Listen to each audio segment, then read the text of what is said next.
Exam मंत्रा में आपका स्वागत है। आज देखते हैं 4 दिसंबर को ग्रुप डी में जितना भी क्वेश्चन पूछा गया था उसका एक्सप्लेनेशन और क्वेश्चन देखते हैं। तो पहला क्वेश्चन है,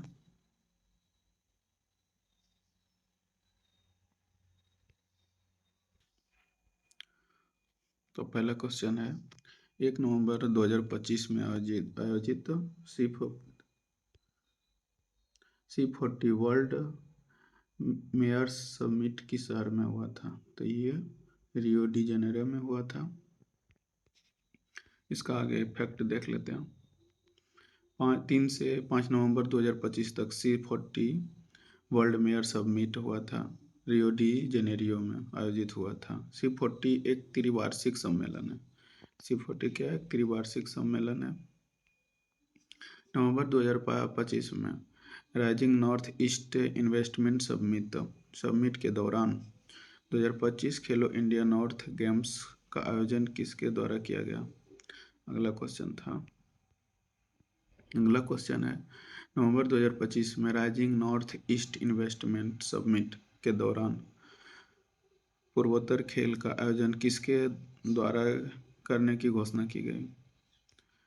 तो ये ऑप्शन है, असम राज्य ओलंपिक एसोसिएशन, युवा मामले व खेल मंत्रालय भारत राज्य, तीसरा है पूर्वोत्तर ओलंपिक और चौथा है पूर्वोत्तर क्षेत्र मंत्रालय। इसका सही उत्तर है C, north east Olympic association. Explanation देख ले। यह निर्णय मई 2025 में लिया गया। नॉर्थ ईस्ट गेम का आयोजन त्रिपुरा ओलंपिक एसोसिएशन द्वारा अगरतला में किया गया। 26 अक्टूबर से 2 नवंबर 2025 तक किया जाना निर्धारित था। अगला क्वेश्चन है, 2025 में भारत सरकार के युवा मामले और खेल मंत्रालय के केंद्रीय खेल मंत्री मनसुख मंडाविया की घोषणा की थी। वो खेलो इंडिया कार्यक्रम के तहत वार्षिक रूप से खेलो इंडिया नॉर्थ ईस्ट गेम का आयोजन करेंगे। अगला प्रश्न है, नवंबर 2025 में ISSF world championship relief pistol 2025 का आयोजन कहाँ किया जाएगा? तो ये ऑप्शन है, ए कतर दोहा, 2 एथेंस ग्रीस, सी काहिरा मिस्र और 4 म्यूनिख जर्मनी। तो ऑप्शन सी सही है, काहिरा मिस्र। इसका एक्सप्लेनेशन देख लेते हैं। यह प्रतियोगिता 6 से 18 नवंबर 2025 तक का काहिरा मिस्र में आयोजित किया गया। काहिरा प्रतियोगिता में 40 सदस्यीय भारतीय टीम ने हिस्सा लिया। भारत ने 13 पदक, जिसमें 3 स्वर्ण, 6 रजत, 4 कांस्य जीतकर सर्वसम्मति पदक तालिका में तीसरा स्थान हासिल किया था। स्वर्ण विजेता Samrat Rana 10 metre air rifle, Ravindra Singh पुरुष 50 मीटर स्टैंडर्ड पिस्टल, पुरुष टीम 10 मीटर एयर पिस्टल में। अगला क्वेश्चन है,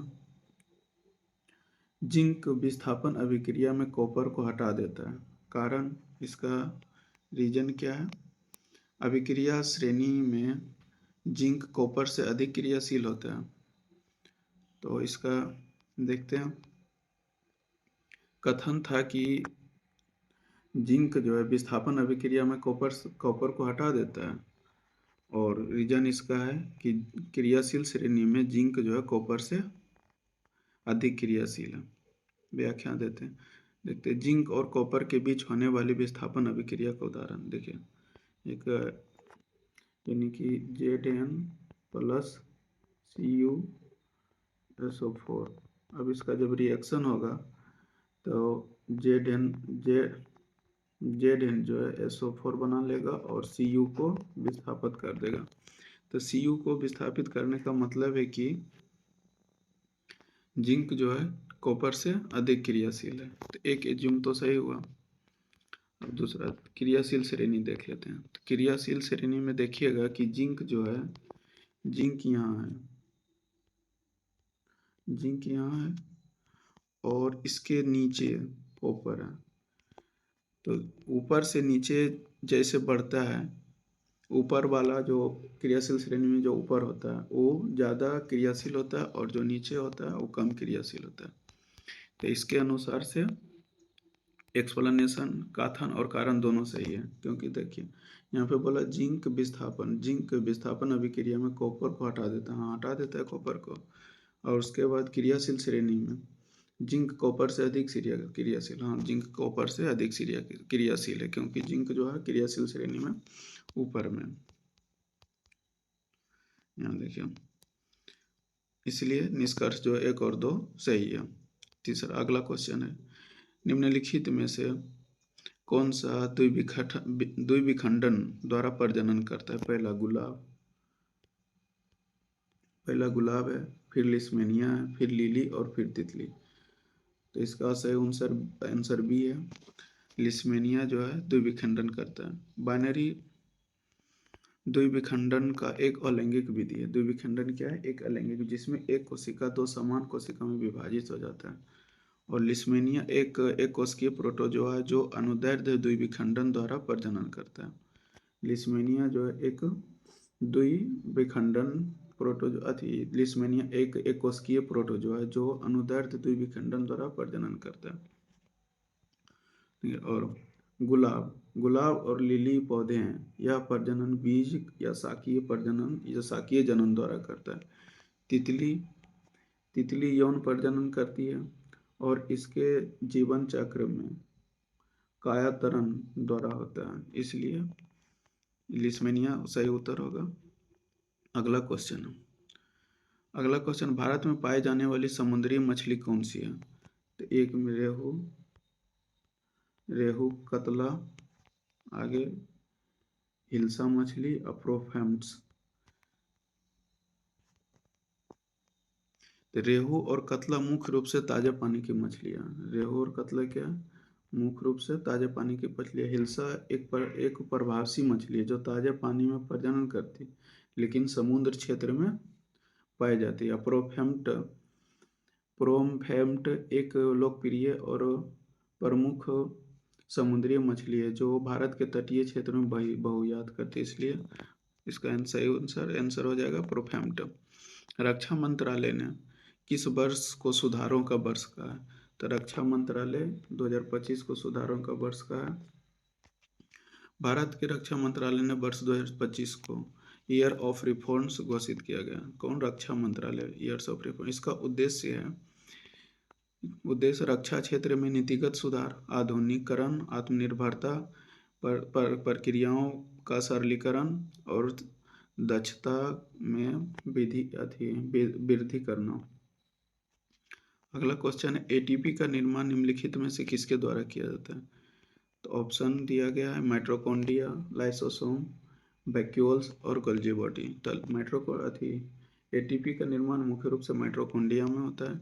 एटीपी को कोशिका की ऊर्जा मुद्रा कहा जाता है। एटीपी को कोशिका की ऊर्जा मुद्रा कहता है। एटीपी का निर्माण माइटोकॉन्ड्रिया में होता है जहाँ कोशिकीय शोषण की प्रक्रिया चलती रहती है, इसीलिए माइटोकॉन्ड्रिया को पावर हाउस भी कहा जाता है।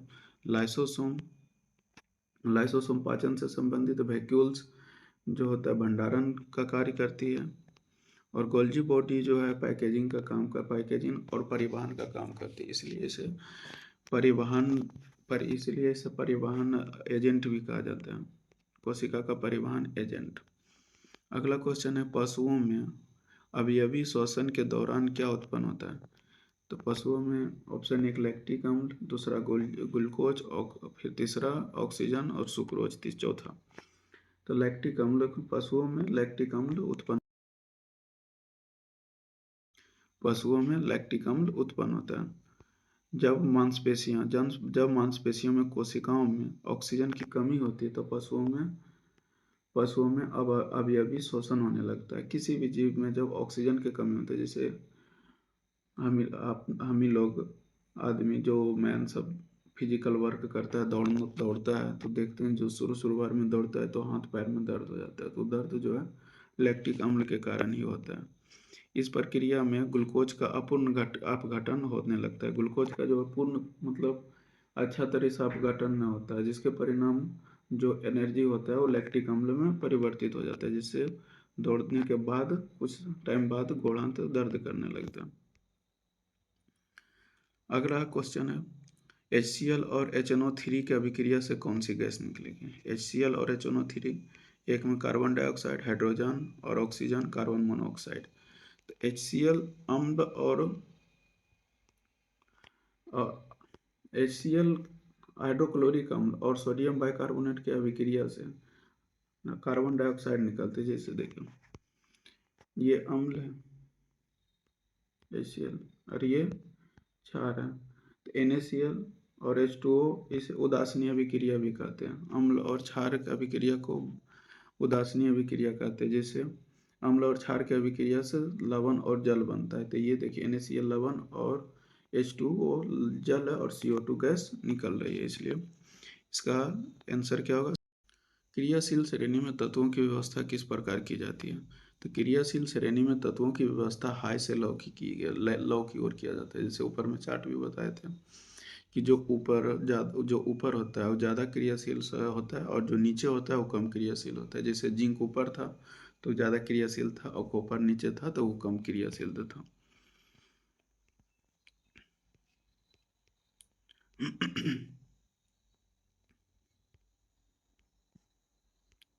अब अगला क्वेश्चन है करंट से, फॉक्सकॉन कंपनी जो भारत में कितने मिलियन डॉलर का निवेश करेगी। तो फॉक्सकॉन कंपनी जो है 1.5 मिलियन डॉलर भारत में निवेश करेगी। जो फॉक्सकॉन जो एप्पल की प्रमुख आपूर्तिकर्ता कंपनी है, ने भारत में अपने परिचालन विस्तार हेतु 1.5 मिलियन डॉलर की निवेश करेगी। अब अगला क्वेश्चन है सरीसृपों में अंडों की लिंग को प्रभावित करने के लिए पर्यावरण व्यवस्था कौन है। तो ये ताप सरीसृप जो भी है, जैसे सरीसृप में छिपकली है, छिपकली एक ले लीजिए, छिपकली जो भी सरीसृप है, जो रेप्टाइल है, छिपकली सांप हो गया, तो इसका लिंग निर्धारण ताप पे डिपेंड करता है। ठंडा, गर्मी, मौसम, बरसात, ये सब पे डिपेंड करता है कि ताप कितना है। तो कई सरीसृपों जैसे कछुआ, मगरमच्छ, छिपकली टेम्परेचर डिपेंड सेक्सुअल डिटरमाइनेशन TSD पाया जाता है, उसमें TSD पाया जाता है। इसका अर्थ है कि अंडों के ऊष्मायन के दौरान तापमान भ्रूण के नर और मादा बनने को निर्धारित करता है, इसलिए सही है तापमान पे अथी करता है। कार्बन 13 समस्थानिक भार, कार्बन 13 समस्थानिक भार जो है कितना होता है। तो इसका कार्बन 13 है तो समस्थानिक उसको कहते हैं जिसकी परमाणु संख्या समान हो और लेकिन परमाणु द्रव्यमान अलग अलग हो। परमाणु संख्या समस्थानिक उसको कहते हैं जिसका परमाणु द्रव्यमान समान और परमाणु संख्या समान और परमाणु द्रव्यमान अलग अलग हो। संभारिक एक होता है समस्थानिक, एक होता है संभारिक। संभारिक में होता है जिसे भार, तो द्रव्यमान भार किसको द्रव्यमान को डिनोट करता है, तो इसमें संभारिक मतलब होता है जिसमें द्रव्यमान समान हो और परमाणु संख्या भिन्न हो। एक होता है समन्यूट्रॉनिक जिसमें न्यूट्रॉन की संख्या समान होती है। तो इसमें कार्बन 13 बोला है, तो इसलिए इसका समस्थानिक कितना है, समस्थानिक कितना है 13, तो इसका 13 ही हो जाएगा। पौधे लैंगिक प्रजनन क्यों करती है। ऑप्शन ए विविधता उत्पन्न करने और अनुकूलन क्षमता बनाए रखने के लिए, एक से प्रकार के क्लोन बनाने के लिए, जीवित रहने के लिए और जनसंख्या बढ़ाने के लिए। जैसे पौधे जो है प्रजनन करता है, ऑप्शन ए सही है। विधिवत उत्पन्न करने के लिए, अनुकूलता क्षमता बढ़ाने के लिए।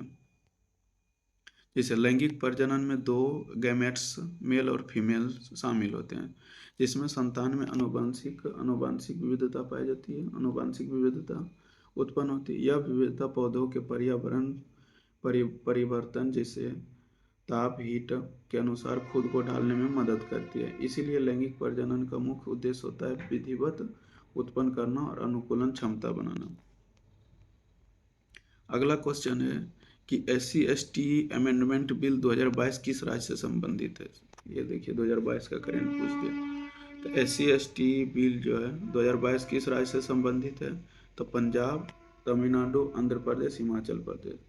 तो ये पंजाब से संबंधित, ये कहाँ से, पंजाब से संबंधित है। SC/ST अमेंडमेंट बिल 2022 या तमिलनाडु से संबंधित है। अमेंडमेंट बिल के माध्यम से तमिलनाडु के आंतरिक आरक्षी सामाजिक न्याय नीति कानूनी संरक्षण प्रदान किया जाता है। अगला क्वेश्चन, यदि प्रतिबिंब वस्तु की ऊंचाई से 3 गुनी हो तो और फोकस 12 हो तो दूरी कितनी होगी। तो इसका 2 हो जाएगा, 2 आंसर। अगर इमेजनरी बोलेगा तो 24 और अगर रियल इमेज बोलेगा तो 48 हो जाएगा। स्थितिज ऊर्जा किस में परिवर्तित होता है, तो स्थितिज ऊर्जा ऑप्शन ए, गतिज ऊर्जा में, यांत्रिक ऊर्जा में, रासायनिक ऊर्जा में और भौतिक ऊर्जा में। तो स्थितिज ऊर्जा जो है गतिज ऊर्जा में परिवर्तन होता है।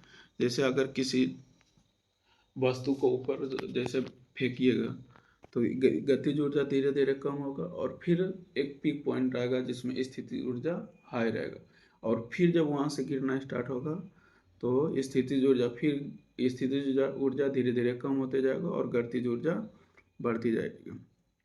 यहाँ पे दिया हुआ है स्थितिज ऊर्जा जो है वस्तु के स्थितिज ऊर्जा में होती है। ये जब वस्तु गिरती है तो धीरे धीरे गतिज ऊर्जा में बदल जाती है। अगला क्वेश्चन है, जब बल स्थिर हो तो क्षेत्रफल कम कर दिया जाए तो दाब पर क्या प्रभाव। जब बल स्थिर हो, क्षेत्रफल कम कर दिया जाए तो दाब पर क्या प्रभाव पड़ेगा, तो वह बढ़ जाएगा दाब पर। जैसे दाब बराबर बल बटे क्षेत्रफल होता है। दाब बराबर बल बटे क्षेत्रफल, बल बराबर दाब बराबर बल बटे क्षेत्रफल। क्या होगा, जब स्थिर, अगर क्षेत्रफल कम हो जाए तो क्षेत्रफल कम होगा, तो जैसे क्षेत्रफल कम होता है इन्वर्सली प्रोपोर्शनल है तो दाब पक्का नेसेसरी है कि बढ़ ही जाएगा। निम्नलिखित में से कौन असंतृप्त हाइड्रोकार्बन, असंतृप्त यौगिक है। तो एक असंतृप्त होता है, तो देख लेते हैं। ब्यूटेन है, मीथेन है, प्रोपेन और प्रोपीन है। असंतृप्त हाइड्रोकार्बन जिसमें कार्बन और कार्बन के बीच डबल और ट्रिपल बॉन्ड बनता है, एल्कीन, अल्केन, अल्काइन होता है। CnH2n +2 CnH2n2 और CnH2n-1 होता है, alkene, alkyne, alkyne, alkane, alkyne. और प्रोपीन का एक डबल बॉन्ड होता है, ये प्रोपीन है तो अल्काइन में आता है डबल बॉन्ड। अब जैसे एक न्यूमेरिकल दिया है, देखते हैं कल जितना आज एक वीडियो अपलोड कर देंगे जिसमें सिर्फ न्यूमेरिकल का जितना फॉर्मूला फिजिक्स का सबका वही रहेगा।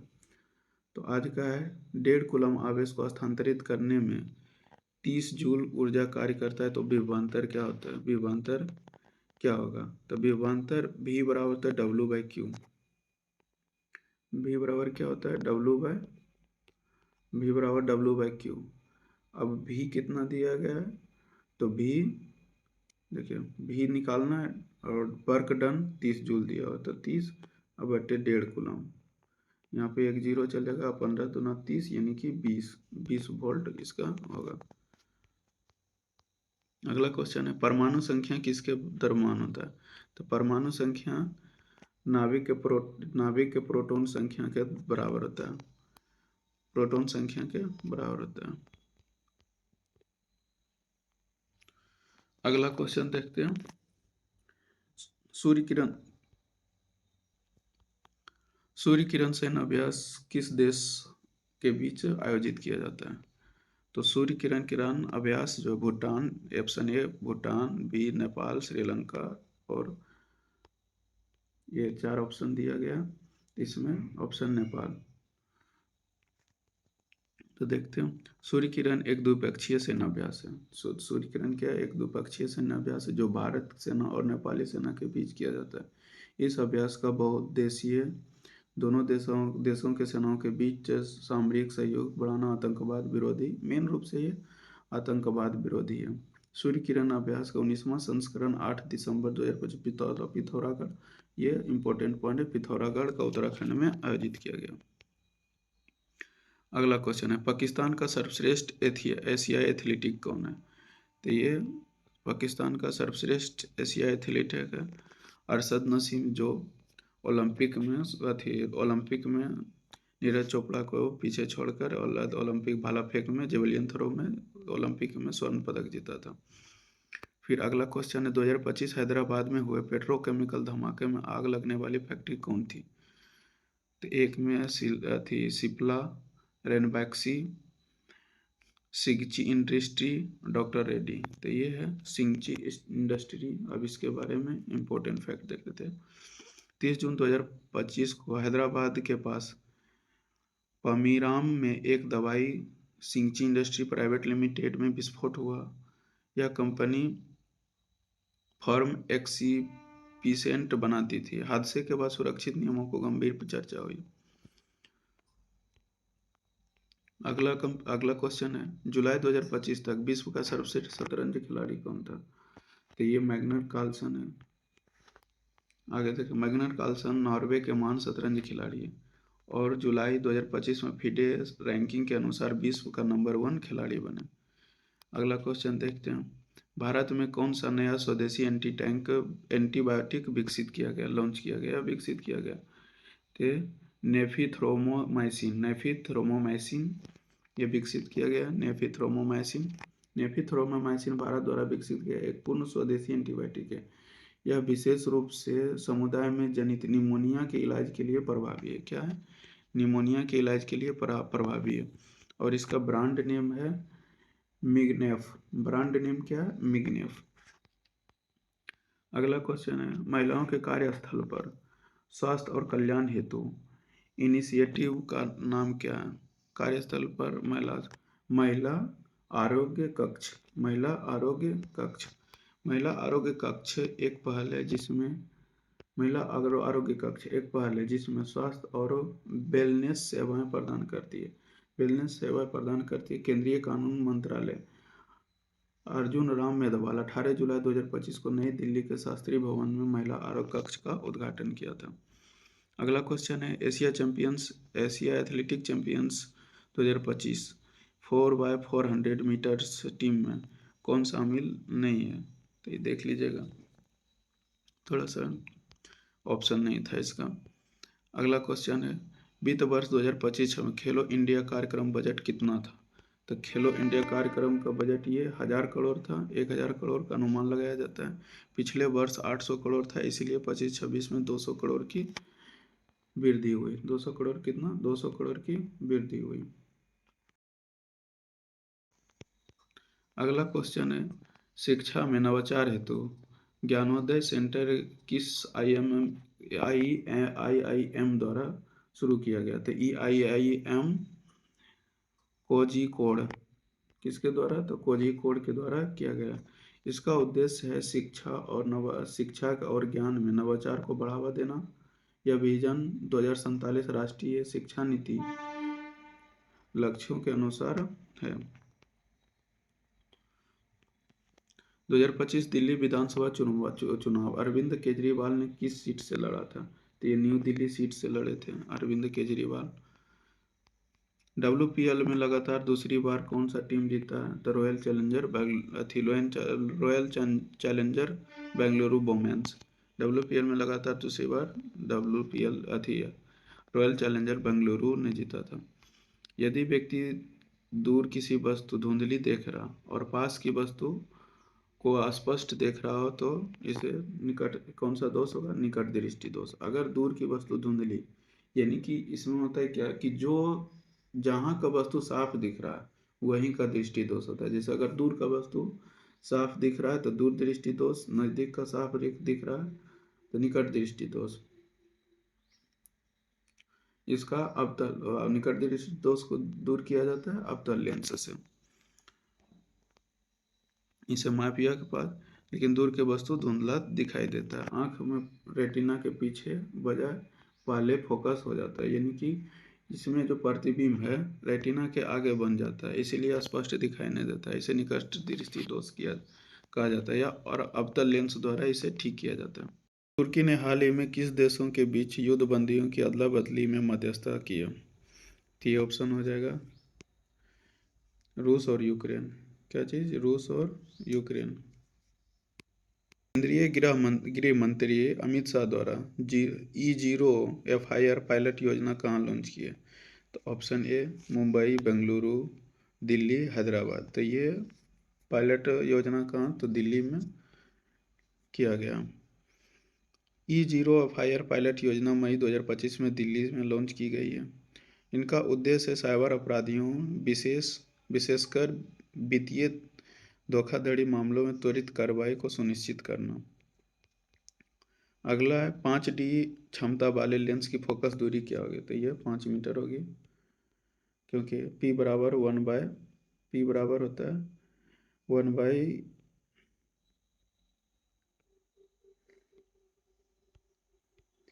P बराबर होता है 1/f। तो फोकस दूरी तो F बराबर हो जाएगा कितना? 1/, यानी कि 100/5। तो ये हो जाएगा 20, और फिर मीटर में इसको चेंज कीजिएगा तो ये 20 सेंटीमीटर हुआ, तो मीटर में चेंज कीजिएगा तो 20 पंचे 100, यानी कि 0.5 मीटर। हरियाणा के मानसेरा में स्वच्छता ही सेवा पखवाड़ा अभियान का उद्घाटन किया गया। हरियाणा के मुख्यमंत्री श्री नायब सिंह सैनी द्वारा। एक्सप्लेन इसका है, यह अभियान 17 सितंबर 2025 को 2 अक्टूबर 2025 तक चला, जिसका उद्देश्य स्वच्छ सेवा जन जागरण को बढ़ावा देना था। कार्य शून्य कब हो जाता है? तो कार्य शून्य हो जाता है जब विस्थापन शून्य हो, यानी कि कार्य कि W बराबर होता है FS cos थीटा। W बराबर FS COS cos थीटा, यानी कि थीटा जब cos 0 का मान कब होता है? 90 डिग्री पर।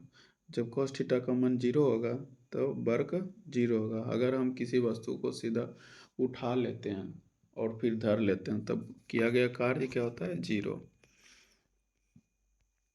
अंडाणु को अंडाशय से गर्भाशय तक पहुंचने में कैसे स्थानांतरित किया जाता है? तो ये एक में रक्त वाहिनियों द्वारा, गर्भाशय ग्रीवा द्वारा, फ्लोपियन ट्यूब द्वारा, योनि द्वारा। तो ये फ्लोपियन ट्यूब हो जाएगा। गाथी जो गर्भाशय होता है और अंडाशय होता है, गर्भाशय और अंडाशय का जो कनेक्टिव रहता है वो फ्लोपियन ट्यूब रहता है, इसीलिए इसे अथी होता है।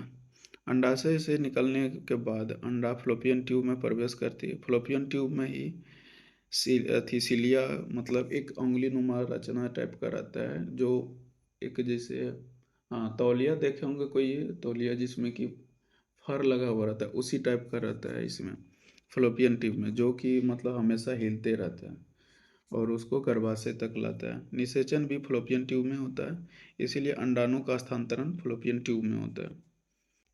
शहद के अधिकतम उत्पादन हेतु सबसे अच्छी प्रथा कौन सी है? तो शहद के उत्पादन फूलों के पास क्षेत्र के पास छत्ता लगाना, यानी कि शहद तो ऐसे भी मधुमक्खी फूल से ही किया जाता है। फूलों पर मधुमक्खी छत्ते रखने से परागन ज़्यादा होती है, मधुमक्खी लगातार फूड सोर्स मिलता रहता है, इसके कारण शहद जो है ज़्यादा उत्पादन होता है। कहाँ? फूल के बगान के पास। पौधों की लंबाई बढ़ने के लिए कौन सा हार्मोन्स होता है, हार्मोन्स जो है जिम्मेदार है? तो एक्सियोन है, जिबरेलिन, साइटोकाइनिन और एथिलीन। तो पौधे का जो तना वृद्धि करता है वो जिबरेलिन के कारण होता है। जिबरेलिन और एक्जिन, ये जिब्रेलिन और एक्जिन दोनों मिलके करता है, लेकिन मेनली रूप से जो इसका अथी रहता है, मतलब मुख्य भूमिका रहता है जिब्रेलिन का ही रहता है। जिब्रेलिन पौधे में तना वृद्धि करने प्रमुख हार्मोन्स या कोशिका विभाजन और विस्तार को प्रोत्साहित करता है। ब्लीचिंग पाउडर ब्लीचिंग पाउडर का रासायनिक सूत्र होता है CaOCl2, या इसको कैल्शियम हाइपोक्लोरेट भी कहा जाता है। तो ब्लीचिंग पाउडर का सामान्य सूत्र है CaOCl के whole twice calcium calcium oxychloride या कैल्शियम हाइपोक्लोरेट, देखो कैल्शियम हाइपोक्लोरेट भी कहा जाता है। इसका निर्माण जब होता है बुझे हुए चूना में जब क्लोरीन गैस प्रवाहित किया जाता है तो इसका निर्माण किया जाता है।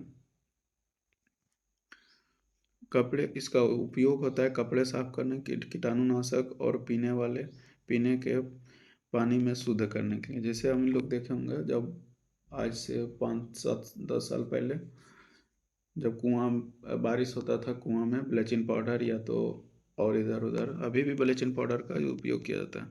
कार्बन की कौन सी विशेषता उसी बहुत बहुत अधिक समयाव बनाने के लिए सक्षम बनाती है? तो ये श्रृंखलन होता है। कार्बन का श्रृंखलन बहुत ज़्यादा होता है क्योंकि इसका कोर इलेक्ट्रॉन में 4 इलेक्ट्रॉन फ्री रहता है।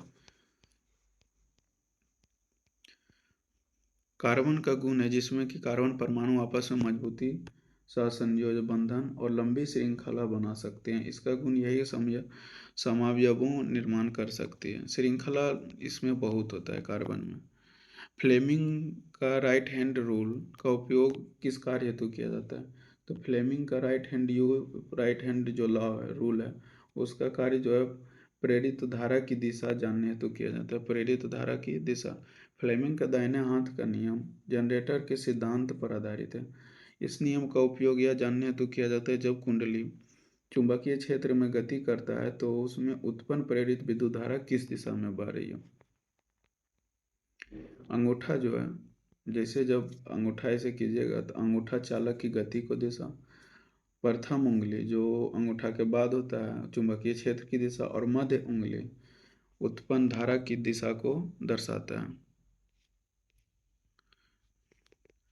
बोमन ईरानी ने फिल्म तन्वी द ग्रेट के विश्व प्रीमियर के लिए किस कान फिल्म महोत्सव में रेड कारपेट पर अपनी शुरुआत की? तो ये ऑप्शन है 75 कांस फिल्म क्लब, 76, 77 और 78। तो ऑप्शन क्या आंसर इसका हो जाएगा? इसका आंसर 78 हो जाएगा। एक्सप्लेनेशन।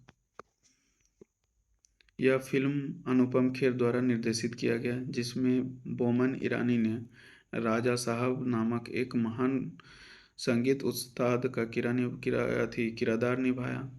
78वां कान फिल्म महोत्सव 13 से 24 2025 फ्रांस के कान शहर में आयोजित किया गया। निम्नलिखित में कौन सा अलैंगिक जनन विखंडन द्वारा होता है? तो अलैंगिक जनन एक बीजीय पुष्प, द्विबीजीय पुष्प, नीलहरित शैवाल और सभी फूल। तो ये हो जाएगा इसका आंसर नीलहरित शैवाल। विखंडन एक अलैंगिक जनन विधि है जिसमें कि एक जीव का शरीर टुकड़ों में टूट जाता है। जैसे अमीबा को जैसे दाबिएगा तो 2 भाग में बट जाएगा। जैसे अलैंगिक जनन विधि कहते हैं, टूट जाता है और टुकड़ा नए जीव में विकसित हो जाता है। यह प्रक्रिया मुख्यतः शैवाल जैसे नीलहरित शैवाल में पाई जाती है। पुष्पीय पौधा या जनन सामान्यतः लैंगिक विखंडन नहीं होता है। पुष्प में तो परागण द्वारा होता है। चिपको आंदोलन के बारे में निम्नलिखित में कौन सा कथन सही है? तो चिपको आंदोलन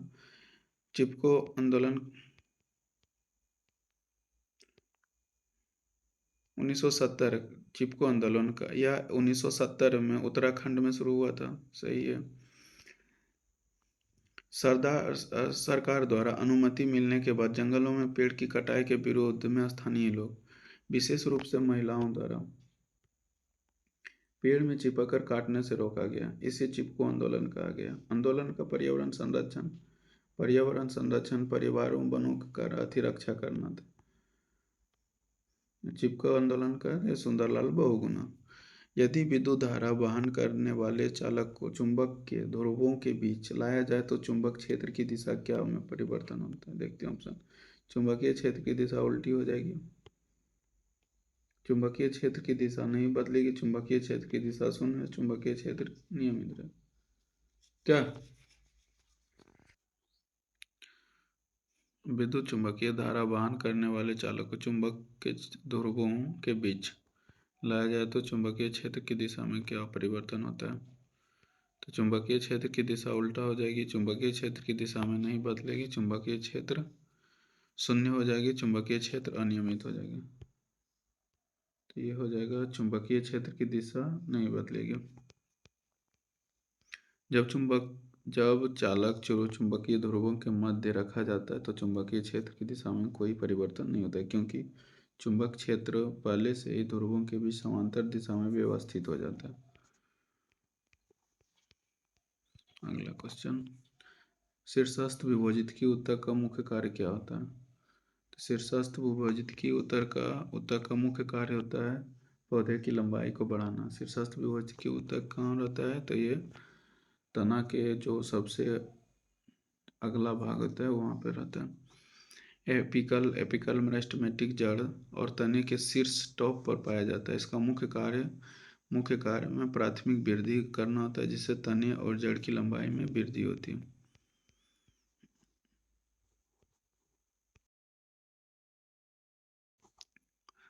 नई कोशिका का निर्माण करके जड़ और तने में विकास में सहायता करता है, इसलिए मुख्य रूप से इसका कार्य है मुख्य रूप से पौधों की लंबाई को बढ़ाना। परागन नालिका का कार्य क्या होता है? परागन नालिका का कार्य होता है नर युग्मक को अंडाणु तक पहुंचाना। नर युग्मक को अंडाणु तक पहुंचाना परागन नालिका का काम। परागन होने के बाद परागन अंकुरित होकर परागन नालिका बनाता है। यह नालिका नर युग्मक को अंडाणु तक ले जाती है, जहाँ की फर्टिलाइजेशन या निषेचन होता है। जहाँ तक क्या होता है? निषेचन होता है। इसका मुख्य कार्य नर युग्मक को अंडाणु तक पहुंचाना। अगला क्वेश्चन देखते हैं। जुलाई 2025 में कविंद्र गुप्ता किस केंद्र शासित प्रदेश के उपराज्यपाल बने? तो ये बने हैं लद्दाख के। 2025 में कविंद्र गुप्ता को लद्दाख का उपराज्यपाल बनाया गया। नोमैडिक एलिफेंट सैन्य अभ्यास। नोमैडिक एलिफेंट सैन्य अभ्यास का 17वां संस्करण उलान बटोर के मंगोलिया में हुआ। नोमैडिक एलिफेंट भारत और मंगोलिया के बीच होता है। इसका 17वां संस्करण उलान बटोर में आयोजित किया गया। Parul Chaudhary 3000 metre steeplechase राष्ट्रीय रिकॉर्ड कितना है? तो इसका है 9 मिनट 12 सेकेंड 46 सेकेंड। 9 घंटा 12 minute 46 second. Parul Chaudhary 9 minute 12:46 नया रिकॉर्ड बनाया। 2025 में एशिया एथलेटिक्स चैंपियन किस महीने में हुए? तो 2025 एथलेटिक चैंपियंस मई में हुआ था। एशिया एथलेटिक्स चैंपियनशिप 27 से 31 मई 2025 के बीच हुआ था। 5 अगस्त 2025 तक बाढ़ आपदाओं में भारत में कितनी मौतें हुई? ये लगभग 1680 मौतें हैं। जुलाई तक ये 2026 तक 1626 थी, लगभग 1680 मौतें अति किया गया। सितंबर 2025 में IRDAI के अध्यक्ष कौन बने? तो अजय सेठ। IRDAI के अजय सेठ नियुक्त किए गए। सितंबर 2025 में अजय सेठ को IRDAI के अध्यक्ष नियुक्त किया। IRDAI। रेलवे द्वारा महिला सुरक्षा हेतु कौन सा कार्यक्रम शुरू किया गया था? रेलवे की महिला सुरक्षा मेरी सहेली सुरक्षा किया गया। भारतीय रेलवे ने महिला यात्रियों की सहायता हेतु सुरक्षा के लिए मेरी सहेली कार्यक्रम शुरू किया गया। 8 ओम प्रतिरोध पर 200 जूल ऊष्मा मापने के लिए कितना वोल्ट चाहिए? तो ये V बराबर, तो पहले होता है V स्क्वायर बराबर होता है E बराबर होता है V स्क्वायर बटे R। तो E कितना दिया? V यानी कि रेसिस्टेंस, ये एनर्जी दिया हुआ है 200 जूल, और V स्क्वायर तो नहीं है, और बाद 8, तो ये इधर आ जाएगा। 8 दूनी 16 यानी कि 40 वोल्ट इसका आंसर हो जाएगा। ग्रेफाइट परतदार संरचना कैसी होती है? तो ग्रेफाइट की जो संरचना होती है षटकोणीय होती है। ग्रेफाइट के हेक्सागोनल रूप में व्यवस्थित किया जाता है। मैग्नीशियम क्लोराइड का सूत्र क्या होता है? तो मैग्नीशियम क्लोराइड का होता है MgCl2। मैग्नीशियम का वैलेंसी 2 होता है और क्लोरीन का वैलेंसी 1 होता है, जिसे मैग्नीशियम क्लोराइड MgCl2 होता है। 0.02 द्रव्यमान पर 600 न्यूटन लगाने पर एक एक्सेलरेशन कितना होगा? त्वरण इसका कितना होता है? तो F इक्वल टू होता है ma होता है F कितना 600 न्यूटन और द्रव्यमान m कितना 0.02 और a, तो इधर अगर आएगा तो कितना हो जाएगा, यानी कि 3000। अगर इधर आएगा तो ये 3 और एक इसका 2, 4। ऑप्शन ये बी सही। एक वर्ष 2025 में Laureus world comeback of the year award किसने जीता? तो रेकेला। किसने जीता? तो रेकेला जीता। आंत और अमाशय में किस प्रकार से ऊतक बने होता है? तो ये पेशीय ऊतक से बना होता है। आंत और अमाशय किस प्रकार के ऊतक से बने? तो पेशीय होता है। आंत और अमाशय जो मुख्यतः फायोसिनी यानी स्मूथ मसल्स के बने होते हैं। बांध बनाने का प्रमुख उद्देश्य क्या है? बांध बनाने का प्रमुख उद्देश्य बाढ़ नियंत्रण करना। यांत्रिक शक्ति का रासायनिक सूत्र P=WT। P बराबर रासायनिक सूत्र P=WT।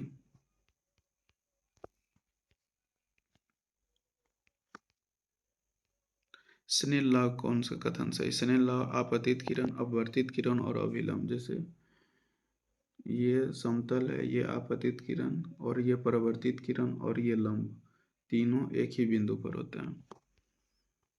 Snell law.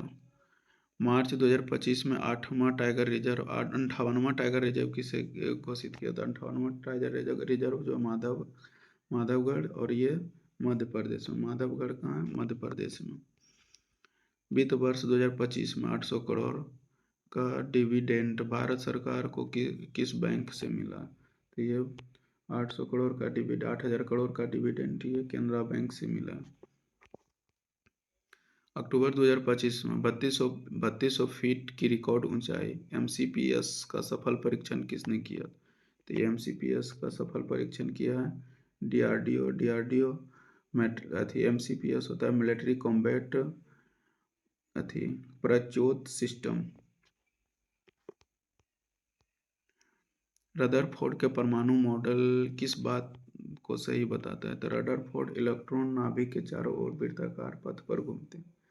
Rutherford model कहता है कि इलेक्ट्रॉन न्यूक्लियर के चारों ओर फिक्स्ड सर्कुलर पाथ में घूमते हैं। कुछ पदार्थ जल में घुलकर कौन सा आयन छोड़ते हैं जिससे विलयन चालक बन जाता है? तो विलयन चालक जैसे कोई भी ये क्षार पदार्थ है NaOH या फिर होता है KOH, जो भी क्षार पदार्थ है, तो ये विलयन में घूम के जो है विलयन में घुल के OH प्लस आयन देता है, OH माइनस आयन देता है। H प्लस आयन तो अम्ल देता है, तो OH माइनस आयन देता है आर्हेनियम के अनुसार। वर्ल्ड फिक्शन पुस्तक के लेखक किसने? आता है ये अमिताभ घोष। निम्नलिखित में कौन सा विलयन pH जो है 7 से कम दर्शाए? 7 से अधिक pH जो है 7 से अधिक, तो pH 7 से अधिक, तो ये NaCl ये तो अति लवण है, ये उदासीन होता है। HCl ये तो अम्ल है, ये भी HCl, तो इसी ये क्षार है, तो क्षार जो है pH ज़्यादा होता है। हाल ही में कार्यस्थल पर महिला सुरक्षा को बढ़ाने कौन सा नया पोर्टल कार्यक्रम शुरू किया गया? सी बॉक्स पोर्टल शुरू किया गया। निम्नलिखित में कौन सा भौतिक परिवर्तन नहीं है? भौतिक परिवर्तन वो होता है जिसको हम दोबारा हम उसको रिसीव नहीं कर सकते। जैसे जंग लगना, लोहा में जंग लग गया तो उसको हम दोबारा लोहा हम नहीं बना सकते। जैसे बर्फ़ का पिघलना, अगर बर्फ़ पिघल गया पानी में, फिर हम उसको बर्फ़ बना सकते हैं, इसको रासायनिक अभिक्रिया कहते हैं। बर्फ़ का जमना, अगर बर्फ़ जम गया तो उसको हीट करके फिर हम पानी बना सकते हैं, इसको बोलते हैं रासायनिक अभिक्रिया।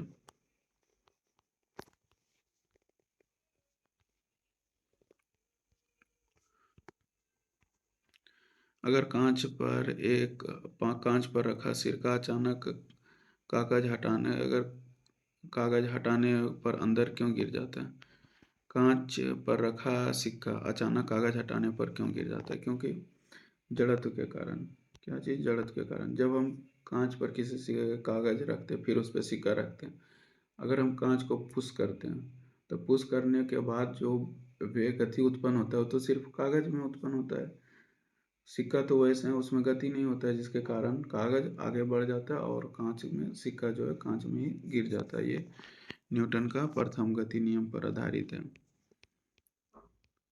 ब्यूटेन और आइसोब्यूटेन प्रदर्शित करता है, ये समरूपता प्रदर्शित करता है। जैसे ब्यूटेन और आइसोब्यूटेन दोनों का जो सूत्र है, सामान्य सूत्र, वो समान होता है लेकिन संरचना सिर्फ अलग होता है।